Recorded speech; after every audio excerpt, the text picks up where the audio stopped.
안녕하세요. 저는 김정숙, 68세 부산 사구에서 대한식품 냉동식품 공장 포장부로 일하는 할머니입니다. 정말 큰일 날 뻔했던 제 이야기 좀 들어주세요. 이야기 시작 전 구독과 좋아요, 알람 설정을 해주시면 더 좋은 이야기를 먼저 들을 수 있습니다. 이번 설날에 딸네 집에서 겪은 일인데요. 그때는 정말 몰랐습니다. 제 딸 사위가 그런 사람인 줄은요.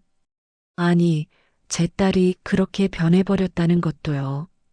어머니, 여기가 무슨 무료 식당인 줄 아세요?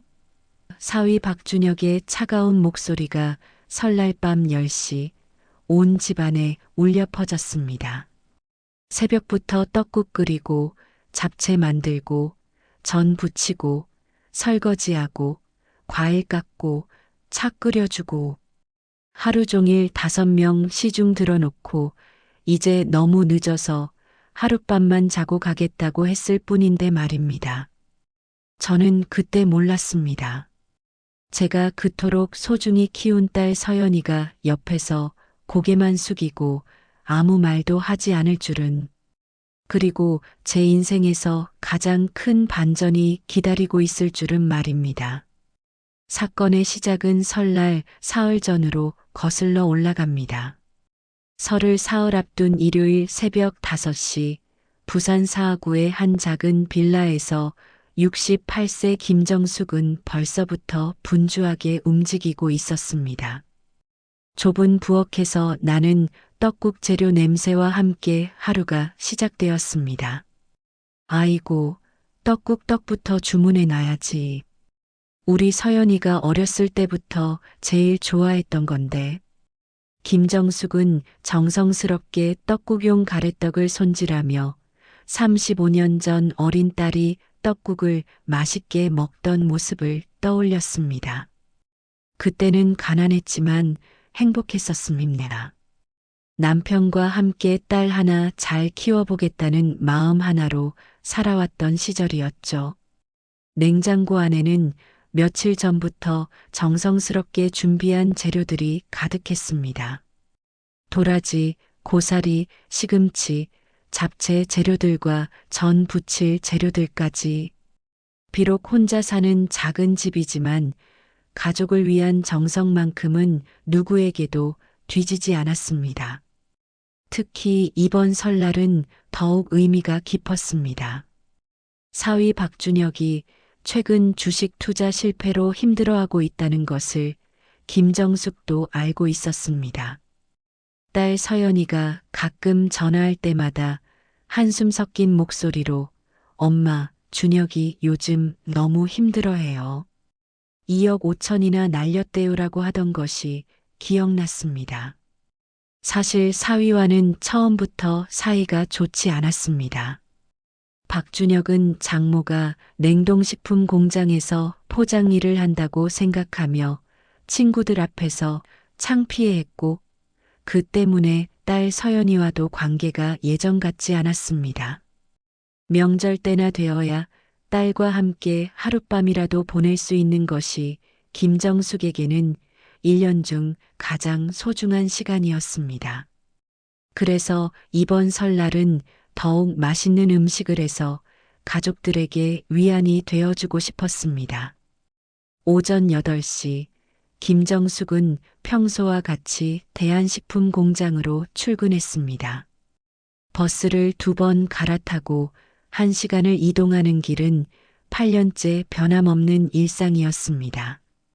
68세의 나이에도 냉동식품 포장 라인에서 일하는 것이 쉽지는 않았지만 규칙적인 생활과 경제적 독립을 위해서는 필요한 일이었습니다.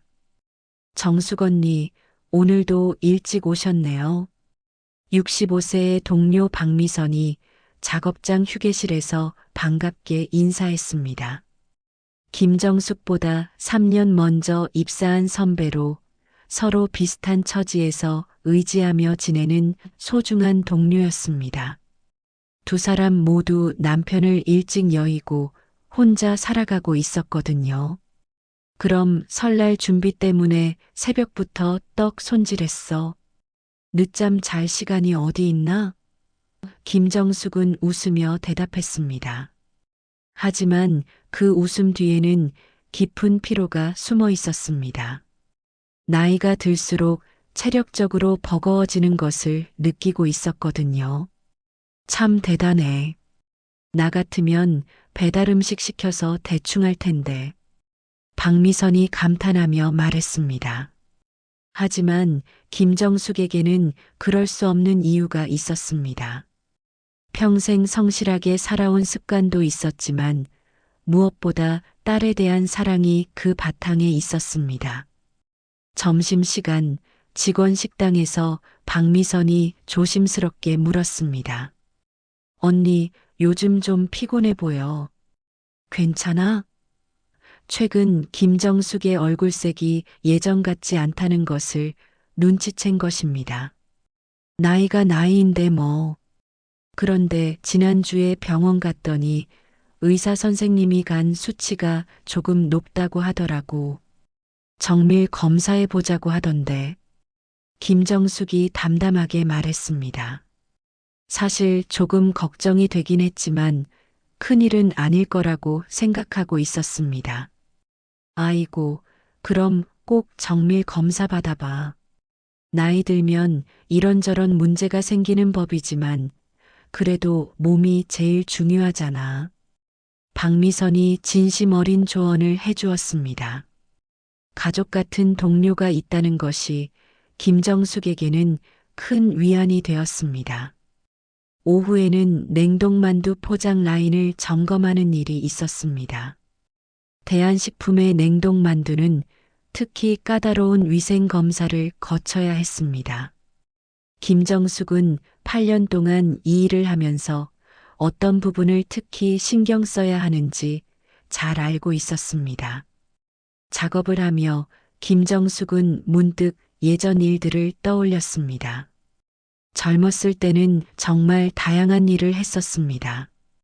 남편과 함께 작은 반찬 가게를 운영하기도 했고, 남편이 세상을 떠난 후에는 딸을 키우기 위해 무엇이든 했었죠. 그런 경험들이 지금 이 일을 하는데도 도움이 되고 있었습니다. 오후 4시쯤 김정숙은 업무를 마치고 집으로 향했습니다. 설날 음식 준비가 아직 많이 남아 있었거든요. 버스 안에서 김정숙은 내일부터 본격적으로 시작될 명절 음식 준비 계획을 세웠습니다. 그런데 바로 그때 휴대폰에 사위 박준혁으로부터 긴 문자 메시지가 왔습니다. 어머니, 이번 설날에 저희 친정 식구들도 온다고 해요. 원래 안 그러시는데 갑자기 아들 집에서 명절 한번 지내보고 싶다고 하셔서요. 이번 설날만 좀 부탁드려요. 아버지, 어머니, 형님, 형수님, 그리고 형님네 아이까지 총 5명 정도 될 것 같아요. 음식은 평소보다 훨씬 많이 준비해 주셔야 할 것 같고요. 그리고 설날 전날 저녁 6시까지는 와서 미리 준비 좀 해주세요. 양이 너무 많아서 저희 혼자는 힘들 것 같아요. 김정숙은 문자를 읽으며 당황했습니다. 명절에 사위 집에 사돈 식구들이 온다는 게 도무지 이해가 되지 않았습니다. 도저히 상식적으로 이해가 되지 않는 행동이라고 생각했습니다. 오라는 사위나 그걸 온다는 사돈이나 이 세상은 진짜 상식 밖의 사람들이 많은 것 같습니다. 김정숙은 속으로 한숨을 쉬었습니다. 하지만 이내 마음을 고쳐먹었습니다. 그래도 이왕 마음 먹은 거, 그리고 이왕 온다는 거, 내 새끼를 위해서, 내 딸을 위해서 억지로 말고 기분 좋게 준비하자. 5명분의 음식을 준비하는 것은 쉽지 않은 일이었지만 가족을 위한 일이라면 얼마든지 할 수 있었습니다. 집에 도착해서 김정숙은 곧바로 부엌으로 향했습니다. 오늘 손질해둔 떡국 재료를 보니 마음이 뿌듯했습니다. 내일은 나물들을 무치고 모레는 전을 부쳐야 했습니다. 비록 혼자 하는 일이지만 가족을 생각하면 전혀 힘들지 않았습니다. 저녁을 간단히 먹고 나서 김정숙은 딸에게 전화를 걸었습니다. 서연아, 나야. 설날 음식 준비 잘 되고 있어. 내가 좋아하는 떡국도 만들고 있고. 엄마, 그렇게 힘들게 하지 마세요. 사서 해도 되는데. 딸 김서연의 목소리에는 미안함이 묻어 있었습니다. 무슨 소리야? 엄마가 직접 만든 게 제일 맛있지. 그런데 서연아, 요즘 많이 힘들지? 준혁이 주식일로. 김정숙은 딸의 목소리에서 피로감을 느꼈습니다. 괜찮아요, 엄마. 걱정하지 마세요. 하지만 김정숙은 딸이 괜찮지 않다는 것을 알 수 있었습니다. 38년을 키운 자식의 목소리에서 느껴지는 무언가가 있었거든요. 그래, 설날에 보자. 맛있는 거 많이 해줄게. 전화를 끊고 나서 김정숙은 깊은 한숨을 쉬었습니다.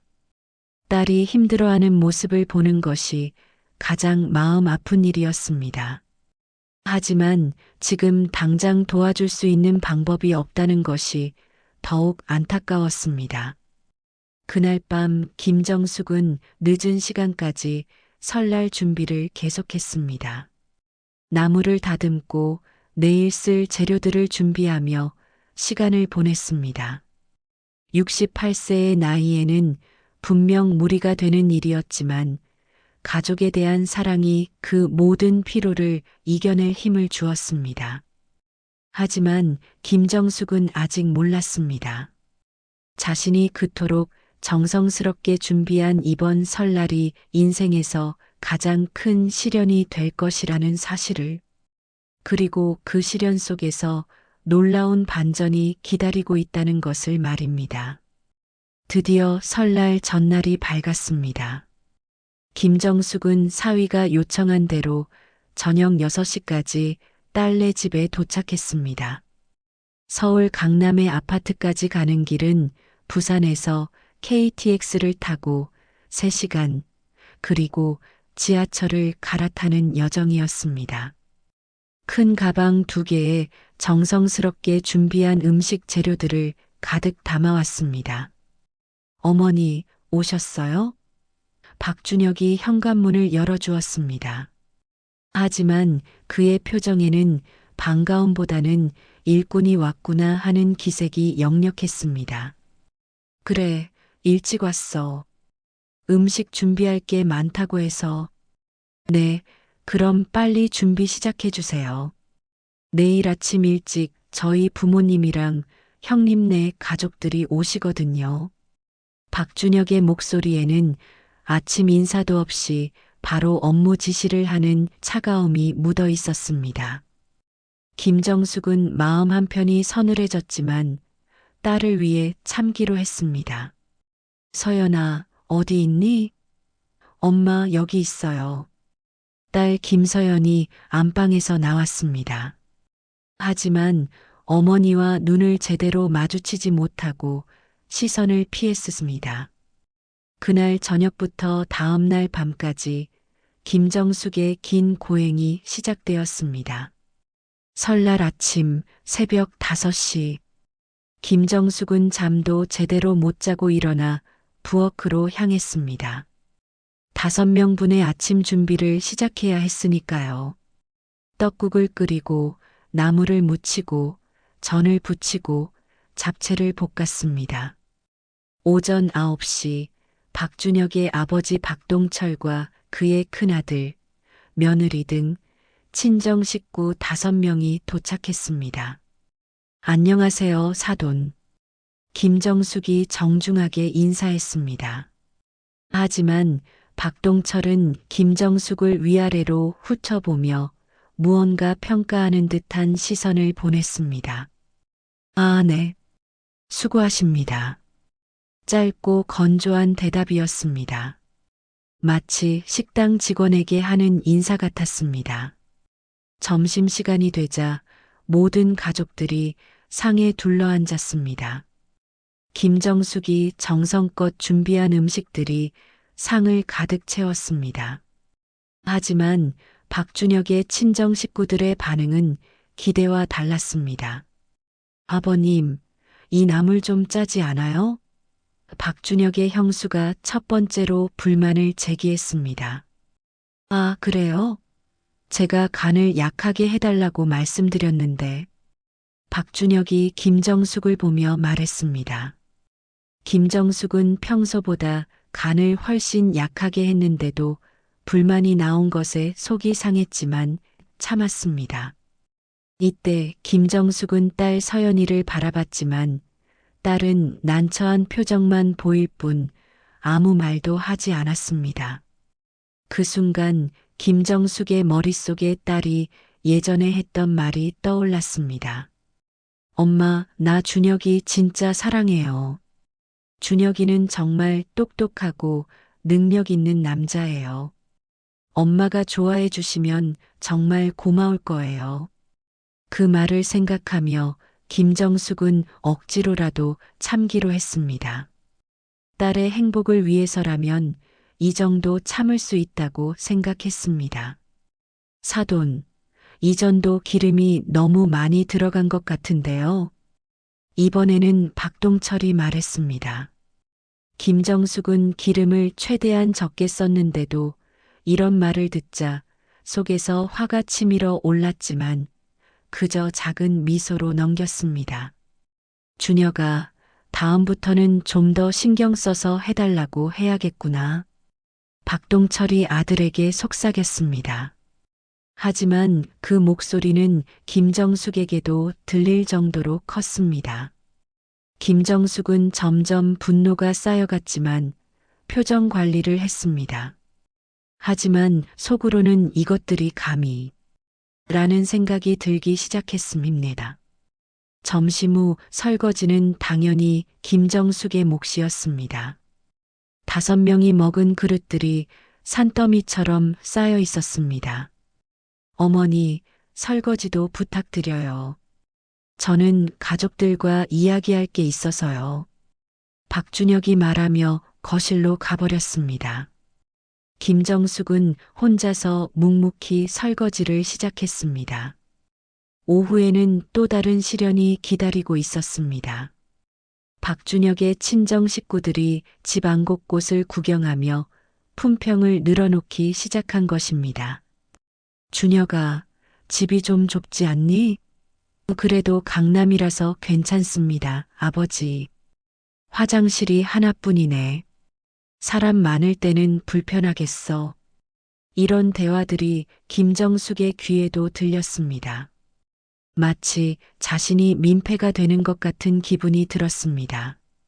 저녁이 되자 친정 식구들은 거실에서 화투를 치기 시작했습니다. 준혁아, 과일 좀 깎아와. 박동철이 아들에게 말했습니다. 어머니가 해주실 거예요. 어머니, 박준혁이 부엌에 있는 김정숙을 불렀습니다. 과일 좀 깎아서 가져다 주세요. 김정숙은 또다시 부엌으로 향해 과일을 준비했습니다. 어머니, 차도 좀 끓여주세요. 저희 아버지가 숭늉 좋아하시거든요.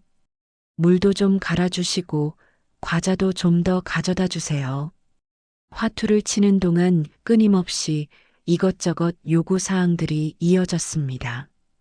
김정숙은 마치 호텔 안이 무료 식당 직원이 된 것 같은 기분이 들었습니다.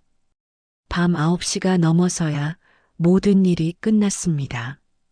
김정숙은 하루 종일 단 한 번도 제대로 앉아 쉬지 못했습니다. 온몸이 욱신거렸고 특히 허리와 다리가 아팠습니다. 얼굴도 유난히 붓는 것 같았습니다. 친정 식구들은 거실에서 TV를 보며 편안하게 쉬고 있었습니다. 김정숙은 부엌에서 마지막 정리를 하며 깊은 한숨을 쉬었습니다. 밤 10시쯤 김정숙은 조심스럽게 박준혁에게 다가갔습니다. 준혁아, 나 오늘 하룻밤만 자고 갈게. 집도 멀고 이 시간에 부산까지 가기엔 너무 늦어서. 그 말이 나오자마자 박준혁의 얼굴이 굳어졌습니다. 네, 뭐라고요? 집도 멀고 늦었으잖아. 하루만 자고 갈게. 김정숙의 간절한 부탁이었습니다. 하루 종일 고생한 후 다시 3시간을 이동하기에는 너무 피곤했습니다. 그런데 갑자기 박준혁이 언성을 높이며 말했습니다. 어머니, 여기가 무슨 무료 식당인 줄 아세요? 박준혁의 목소리가 온 집안에 울려 퍼졌습니다. 거실에 있던 모든 사람들이 이쪽을 바라봤습니다. 집도 좁고 어머니 계시면 불편해요. 저희 친정 식구들도 자고 가시는데 뻔히 보이시면서 이럴 때는 좀 알아서 가시면 안 돼요? 아니, 어머니는 대체 눈치라는 게 없으세요? 김정숙은 얼어붙었습니다. 이 말을 딸 앞에서, 그것도 사돈 식구들 앞에서 하다니. 김정숙의 머리에서 뭔가 아슬아슬하게 참고 있었던 끈이 툭 하고 끊어졌습니다. 뭐라고? 보자 하니까 장모를 무슨 보자기로 아는 거야? 김정숙의 목소리가 갑자기 달라졌습니다. 68년을 살아온 사람의 위엄이 순간 터져나왔습니다. 내가 어제 저녁 6시부터 와서 5명분 밥 해주고 설거지하고 과일 깎고 차 끓이고 물 갈아주고 과자 갖다 주고 그렇게 하루 반 동안 부려먹어 놓고 이제 밤 10시에 하룻밤 자자고 하니까 여기가 무료 식당이라고? 거실에 있던 친정 식구들이 모두 얼어붙었습니다. 조용했던 시어머니가 갑자기 폭발한 것입니다. 그래, 맞다. 무료 식당 맞지. 그런데 무료 식당에서도 이렇게 막 대하지는 않아. 손님들한테도 예의는 지킨다고. 김정숙의 눈빛이 번뜩였습니다. 박준혁은 장모의 갑작스러운 반발에 당황했으나 이내 정신을 차리고 맞받아쳤습니다. 어머니, 이게 도대체 무슨 짓이에요? 예의도 없고 교양도 없고 공장 포장이나 하는 주제에 어디서 큰 소리예요? 교양? 너희는 그렇게 교양이 있어서 여태 그렇게 행동했어? 김정숙이 더욱 목소리를 높였습니다. 하루 반 동안 부려먹어 놓고 잠자리도 안 내어주는 게 이게 사람이 할 짓이야?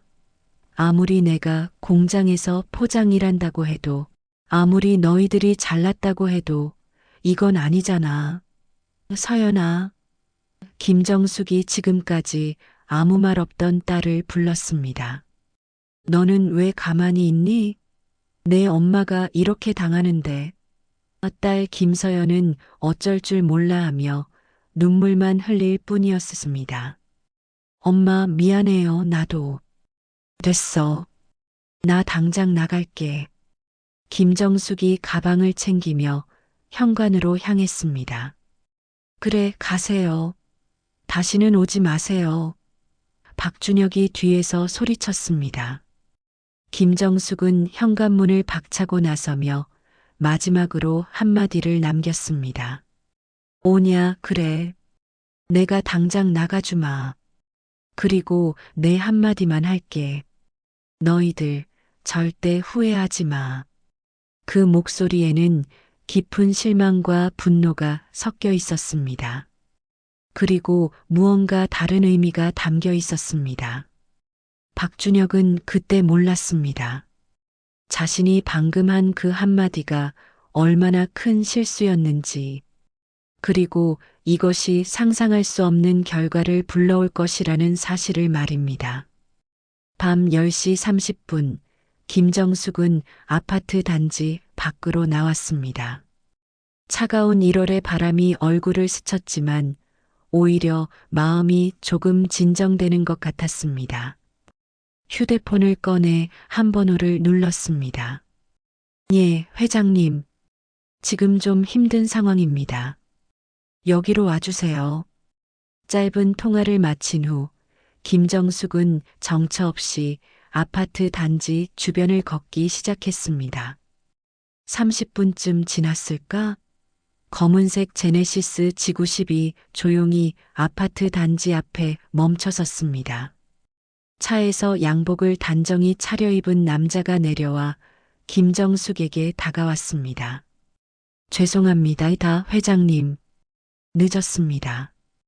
괜찮아요. 집으로 가주세요. 정중한 인사와 함께 차 문이 열렸습니다. 김정숙은 말없이 차에 올랐습니다. 이 장면을 우연히 목격한 아파트 주민 몇 명이 수군거렸습니다. 저 사람 준혁이네 장모님 아니야? 맞는 것 같은데. 저렇게 좋은 차가 마중 나오네. 공장에서 포장 일하신다고 하시던데. 뭔가 이상한데? 차 안에서 김정숙은 창밖을 바라보며 깊은 생각에 잠겼습니다. 38년을 키운 딸이 자신을 지키지 못하는 모습, 사위의 노골적인 무시와 모욕, 모든 것이 한꺼번에 밀려와 마음을 무겁게 했습니다. 하지만 김정숙은 몰랐습니다. 이 일이 얼마나 빨리 그들에게 돌아올지를. 일주일 후 김정숙은 평소와 같이 대한식품 공장에 출근했습니다. 하지만 며칠 전부터 몸 상태가 좋지 않았습니다. 얼굴이 자꾸 붓고 피로감이 심했습니다. 언니, 얼굴이 너무 노랗게 변했어. 병원 가봐야 하는 거 아니야? 동료 박미선이 걱정스럽게 말했습니다. 괜찮아. 그냥 며칠 푹 쉬면 나아질 거야. 하지만 그날 오후 김정숙은 작업 중 갑자기 쓰러졌습니다. 극심한 복통과 함께 의식이 흐려진 것입니다. 언니, 119 불러요. 박미선이 급히 구급차를 불렀고 김정숙은 응급실로 실려갔습니다. 환자분, 급성 간부전 증상입니다. 빨리 입원하셔야 합니다. 의사의 심각한 표정에 김정숙은 당황했습니다. 선생님, 그게 심각한 건가요? 지금 간 기능이 정상의 10% 이하로 떨어졌습니다. 치료를 받지 않으면 위험할 수 있습니다. 같은 시각 서울 강남의 한 대형마트 본사에서는 박준혁이 동료들과 회의를 하고 있었습니다. 식품 MD팀 차장인 그는 요즘 큰 고민에 빠져 있었습니다. 대한식품과의 냉동식품 독점 납품 계약을 따내는 것이 승진의 중요한 기회였거든요. 준혁 씨, 대한식품 쪽에서 아직 연락 없어? 동료가 물었습니다. 아직이요. 도대체 누가 실무를 담당하는지 알 수가 없어요. 박준혁은 짜증 섞인 목소리로 대답했습니다.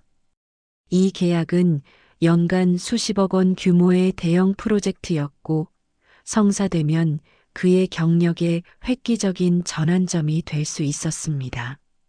그런데 준혁 씨, 장모님이 대한식품에서 일하신다고 했지? 혹시 뭔가 알 수 있는 방법은 없을까? 동료의 말에 박준혁의 얼굴이 순간 굳어졌습니다. 우리 장모님은 그냥 포장부에서 일하시는 분이에요. 그런 중요한 정보를 아실 리가 없죠. 박준혁의 목소리에는 명백한 부끄러움과 거부감이 묻어 있었습니다. 며칠 후 마침내 박준혁에게 기적 같은 연락이 왔습니다. 대한식품 전무 이상훈으로부터 미팅 요청 전화가 온 것입니다. 박준혁 차장님, 대한식품 이상훈 전무입니다. 납품 계약 건으로 내일 오후 2시에 미팅이 가능하실까요? 박준혁은 흥분을 감추지 못했습니다. 네, 당연히 가능합니다. 어디서 뵐까요? 저희 대한식품 본사 회의실로 오시면 됩니다. 전화를 끊은 박준혁은 아내 김서연에게 기쁜 소식을 전했습니다. 서연아, 드디어 미팅이 잡혔어. 내일이야. 김서연도 남편의 기쁨에 함께 기뻐했습니다. 정말 다행이다. 그동안 얼마나 애태웠어. 하지만 김서연은 설날 이후로 어머니와 연락이 되지 않는 것이 계속 신경 쓰였습니다. 여러 번 전화를 걸어봤지만 어머니는 받지 않았습니다. 다음 날 오후 박준혁은 완벽하게 준비를 마치고 대한식품 본사로 향했습니다. 이 계약이 성사되면 자신의 경력에 큰 전환점이 될 것이었습니다. 부산 사하구에 있는 대한식품 본사 건물은 생각보다 훨씬 웅장했습니다. 20층짜리 현대식 빌딩이었습니다. 박준혁 차장님이십니까? 18층 회의실로 안내해 드리겠습니다. 안내 직원의 안내를 받아 박준혁은 엘리베이터를 탔습니다. 가슴이 두근거렸습니다. 18층에서 내려복도를 걷는데 벽에 걸린 액자들이 눈에 들어왔습니다. 대한식품의 역사를 보여주는 사진들이었습니다. 그중 하나에 창업주 김정숙 회장이라고 적힌 사진이 있었습니다. 김정숙? 장모님이랑 이름이 같네. 박준혁은 잠깐 생각했지만 곧 고개를 저었습니다. 설마 그럴 리가 없다고 생각했습니다. 회의실에 들어선 박준혁은 잠시 당황했습니다. 넓은 회의실에 아무도 없었거든요. 잠시 기다려 주시면 곧 담당자가 오실 겁니다. 안내 직원이 물 한 잔을 놓고 나갔습니다. 5분쯤 지났을까? 회의실 문이 천천히 열렸습니다. 박준혁은 정중하게 일어나 인사할 준비를 했습니다. 하지만 고개를 들어 들어오는 사람을 본 순간 박준혁의 얼굴이 굳어졌습니다. 회의실에 들어온 사람은 다름 아닌 장모 김정숙이었습니다. 하지만 며칠 전 집에서 봤던 초라한 모습이 아니었습니다. 고급스러운 네이비 정장을 입고 당당한 걸음걸이로 들어오는 김정숙의 모습은 완전히 다른 사람 같았습니다. 뒤따라 2명의 임원들이 함께 들어왔습니다. 박준혁은 의자에서 일어날 수도 앉아 있을 수도 없었습니다. 입을 벌린 채 김정숙을 바라볼 뿐이었습니다. 어머님? 박준혁의 목소리는 떨렸습니다. 하지만 김정숙은 냉정한 표정으로 테이블 맞은편에 앉았습니다. 마치 처음 보는 사람을 대하듯이 안녕하세요, 박준혁 차장님. 김정숙의 목소리는 차갑고 공식적이었습니다. 며칠 전까지만 해도 준혁아라고 부르던 따뜻한 목소리와는 완전히 달랐습니다. 대한식품그룹 회장 김정숙입니다. 김정숙이 명함을 박준혁 앞으로 밀어냈습니다. 박준혁은 떨리는 손으로 명함을 받았습니다. 대한식품그룹 회장 김정숙이라고 적혀 있었습니다. 명함을 보는 순간 박준혁의 머릿속이 하얗게 변했습니다. 손에서 명함이 떨어질 뻔했습니다. 이게 어떻게? 박준혁이 말을 더듬었습니다. 김정숙은 여전히 차분한 표정이었습니다. 놀라셨나요? 당연한 반응이겠네요. 김정숙의 목소리에는 감정이 전혀 없었습니다. 어머님이 대한식품 회장이라고요? 박준혁이 믿을 수 없다는 표정으로 물었습니다. 김정숙이 고개를 끄덕였습니다. 네, 맞습니다. 제가 당신이 그렇게 간절히 원하던 납품 계약의 최종 결정권자입니다. 박준혁의 얼굴이 창백해졌습니다. 자신이 며칠 전까지 공장 포장이나 하는 주제라며 무시했던 장모님이 사실은 자신의 운명을 좌우할 수 있는 대기업 회장이었던 것입니다. 저기요. 어머님. 박준혁이 다시 어머님이라고 부르려 하자 김정숙의 눈빛이 차갑게 변했습니다. 잠깐만요, 박 차장님. 김정숙의 목소리가 갑자기 단호해졌습니다. 제가 왜 당신 어머니입니까? 며칠 전에 박 차장님이 인연을 끊으신 거 아닙니까? 다시는 오지 마세요라고 하셨잖아요. 김정숙의 말에 박준혁은 말문이 막혔습니다. 이게 장난인 줄 아세요? 이렇게 중요한 비즈니스 미팅에서 무슨 사적인 관계를 들먹이십니까? 어머님, 아니, 회장님, 저는 납품 계약 이야기를 하러 온 건데. 박준혁의 목소리가 점점 작아졌습니다. 김정숙은 박준혁이 가져온 프레젠테이션 자료를 천천히 넘겨보며 말했습니다. 꽤 야심찬 프로젝트네요. 하지만 한 가지 빠뜨린 게 있습니다. 박준혁이 긴장하며 물었습니다. 무엇인가요? 김정숙의 입가에 차가운 미소가 번졌습니다.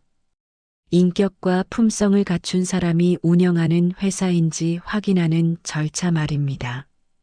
그 말은 박준혁의 가슴을 날카롭게 찔렀습니다. 저희 대한식품그룹은 품격 있는 회사들과만 거래합니다. 직업의 귀천을 따지고 사람을 계급으로 판단하며 가족을 함부로 대하는 그런 사람을 중요한 거래의 대표로 보내는 회사와는 일하기 어렵겠네요. 박준혁은 그 말을 듣는 순간 자신의 회사와의 미래가 완전히 어둠 속으로 빠져드는 것을 느꼈습니다. 회장님, 그때는요? 김정숙이 차갑게 물었습니다. 여기가 무료 식당인 줄 아세요? 공장 포장이나 하는 주제에 그렇게 말씀하시던 그때 말씀이신가요? 박준혁은 아무 말도 할 수 없었습니다. 김정숙이 자리에서 일어섰습니다. 오늘 미팅은 여기까지 하겠습니다. 결정하시면 연락 주세요. 참고로 말씀드리면 이미 결정은 났습니다. 귀사와는 계약하지 않기로 했습니다. 회장님, 제발. 박준혁이 급히 일어나 애원했지만 김정숙은 뒤도 돌아보지 않고 회의실을 나갔습니다. 회의실에 홀로 남겨진 박준혁은 주저앉았습니다. 머릿속이 복잡했습니다. 자신이 그토록 무시했던 장모님이 사실은 대한식품 회장인 것을요. 그제야 모든 것이 이해되었습니다. 설날에 나갈 때 탔던 고급차, 복도에서 봤던 창업주 김정숙 회장 사진, 모든 것이 맞아떨어졌습니다. 박준혁은 휴대폰을 꺼내 아내 김서연에게 전화를 걸었습니다. 서연아, 큰일 났어. 너희 엄마가. 그의 목소리는 떨리고 있었습니다. 집으로 돌아온 박준혁은 김서연에게 모든 상황을 설명했습니다. 뭐라고? 우리 엄마가 대한식품 회장이라고? 김서연은 믿을 수 없다는 표정으로 남편을 바라봤습니다. 그래, 내가 회의실에서 직접 봤어. 명함도 받았고, 너희 엄마가 아니 김정숙 회장님이 직접 우리 회사와는 계약 안 한다고 선언하셨어. 박준혁의 목소리에는 절망감이 가득했습니다. 그럼 당신 승진은 어떻게 되는 거야? 승진은 무슨, 아마 좌천되거나 해고될 거야. 이번 계약이 얼마나 중요한 건지 알잖아. 김서연은 소파에 주저앉았습니다. 머릿속이 복잡했습니다. 어머니가 그토록 대단한 분이었는데 자신은 그 사실도 모르고, 아니, 어쩌면 알았어야 했는지도 모릅니다. 며칠 후 더 충격적인 소식이 전해졌습니다. 김서연의 휴대폰에 낯선 번호로 전화가 걸려왔습니다. 여보세요? 김서연 씨 맞으시죠? 저는 박미선이라고 합니다. 어머님과 같이 일하는 동료입니다. 네, 무슨 일이세요? 김서연은 어머니 동료로부터 온 전화에 불길한 예감이 들었습니다. 서연 씨, 어머님이 많이 아프세요. 지금 병원에 입원해 계세요. 네, 무슨 말씀이세요? 김서연의 목소리가 떨렸습니다. 간이 많이 안 좋아지셔서 급성 간부전으로 진행됐대요. 의사 선생님이 간 이식을 받아야 한다고 하시는데 안 받으시면 정말 위험하다고 하세요. 박미선은 흐느끼면서 말했습니다. 간 이식이요? 그게 무슨... 제발 어머님 좀 살려주세요. 이대로 가면 정말 위험해요. 제발 빨리 적합성 검사라도 받아주세요. 박미선의 절박한 부탁에 김서연은 머릿속이 하얗게 변했습니다. 전화를 끊은 김서연은 급히 남편에게 말했습니다. 준혁 씨, 엄마가 많이 아프시대. 간이식을 받아야 한대. 안 받으시면 죽을 수도 있대. 박준혁의 표정이 순간 이상하게 변했습니다. 진짜? 간이 아프시다고? 응, 급성 간부전으로 진행됐대. 빨리 병원 가야 해. 김서연이 급히 가방을 챙기려 하는데 박준혁이 그녀의 팔을 붙잡았습니다. 서연아, 잠깐만. 왜? 빨리 가봐야지. 서연아, 혹시 생각해 봤어? 박준혁의 눈에 이상한 빛이 스쳤습니다. 뭘 생각해? 어머니가 정말 심각하시다는 거 말이야. 그러니까 빨리 가야 한다는 거잖아. 김서연이 짜증을 냈지만 박준혁은 계속 말했습니다. 아니, 내 말은 어머니가 수술 못 받으시면 그럼 회사가 우리 것이 될 수도 있는 거잖아. 그 순간 김서연의 손이 멈췄습니다. 천천히 고개를 돌려 남편을 바라봤습니다. 지금 무슨 소리 하는 거야? 당연한 얘기잖아. 어머니가 돌아가시면 당신이 유일한 딸이니까 대한식품 상속받는 거 아니야? 2천억짜리 회사야. 박준혁의 냉정한 계산에 김서연은 온몸에 소름이 돋았습니다. 지금 내 엄마 목숨 이야기야? 너 제정신이야? 김서연이 처음으로 남편에게 소리를 질렀습니다. 목숨이 뭐가 중요해? 돈이 더 중요하지. 어차피 나이도 많으시고 우리는 2억 5천 빚에 허덕이고 있잖아. 이게 기회라고. 박준혁? 김서연이 남편의 뺨을 때렸습니다. 처음으로 손찌검을 한 것입니다. 사람의 목숨이 걸려 있는데 어떻게 그런 말을 할 수 있어? 그것도 내 엄마 목숨을. 박준혁은 뺨을 감싸며 당황했습니다. 아니, 당신 왜 이래? 나 잘못한 거 없잖아. 현실적으로 생각하는 거지. 현실적? 이게 현실적인 거야? 김서연의 눈에서 눈물이 흘러내렸습니다. 당신, 지금 나한테 엄마 죽기를 기다리라고 하는 거야? 그렇게까지 말한 건 아니고, 그냥 만약에 그렇게 되면 우리한테도 나쁘지 않다는 거지. 그리고 자기가 직접 안 해도 돼. 자기는 모른 척 하면 되는 거야. 적합성 검사 안 받으면 그만이잖아. 닥쳐. 김서연이 또다시 소리쳤습니다. 내가 지금까지 어떤 인간이랑 살았던 거야? 당신 얼굴 지금 보이는 게 뭔지 알아? 괴물이야. 진짜 괴물. 서연아, 진정해. 우리 같이 앉아서 얘기 좀 하자. 진정하라고? 지금 이 상황에서? 김서연은 가방을 챙기며 말했습니다. 나 병원 간다. 그리고 엄마한테 간 기증할 거야. 뭐, 미쳤어? 간 기증하면 당신도 위험하다고. 그래도 할 거야. 내 엄마니까. 38년 동안 나를 키워주신 내 엄마니까. 김서연의 목소리는 확고했습니다. 그럼 우리 빚은? 우리 미래는? 빚은 내가 갚을게. 혼자서라도. 당신 없이도. 서연아, 제발 정신 차려. 이건 우리 인생에서 다시 없을 기회라고. 박준혁이 아내의 팔을 붙잡으려 했지만 김서연이 뿌리쳤습니다.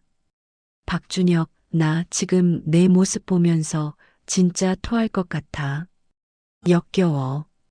내가 어떻게 이런 사람이랑 5년을 살았는지 모르겠어. 서연아, 끝이야. 우리 이제 끝이야. 엄마 수술 끝나면 이혼 서류 보낼게. 그리고 다시는 내 앞에 나타나지 마. 김서연은 그 말을 끝으로 집을 나섰습니다. 그 순간 김서연은 깨달았습니다. 돈보다 소중한 것이 있다는 것을, 그리고 자신이 얼마나 큰 실수를 저질렀는지를. 병원으로 달려간 김서연은 중환자실 앞에서 어머니의 동료 박미선을 만났습니다. 어머니는 어디 계세요? 지금 응급 치료 중이에요. 의사 선생님이 하루빨리 이식 수술을 받아야 한다고 했어요. 김서연은 중환자실 유리창 너머로 누워있는 어머니를 바라봤습니다. 산소 마스크를 쓰고 각종 의료기기에 연결된 어머니의 모습은 너무나 초라하고 아팠습니다. 엄마 김서연의 눈에서 눈물이 멈추지 않았습니다. 그때 의사 선생님이 나왔습니다. 보호자이십니까? 네, 저 딸입니다. 환자분의 간 기능이 5% 이하로 떨어졌습니다. 생체간 이식이 유일한 방법입니다. 제가 기증하겠습니다. 김서연의 단호한 대답에 의사가 놀랐습니다. 검사를 받아봐야 적합성을 알 수 있어요. 그리고 기증자도 위험을 감수해야 합니다. 상관없어요. 당장 검사 받겠습니다. 김서연은 망설이지 않았습니다. 38년 동안 자신을 위해 희생한 어머니를 위해 자신이 할 수 있는 일이라면 무엇이든 하고 싶었습니다. 다음 날 오전 검사 결과가 나왔습니다. 축하드립니다. 완벽하게 적합합니다.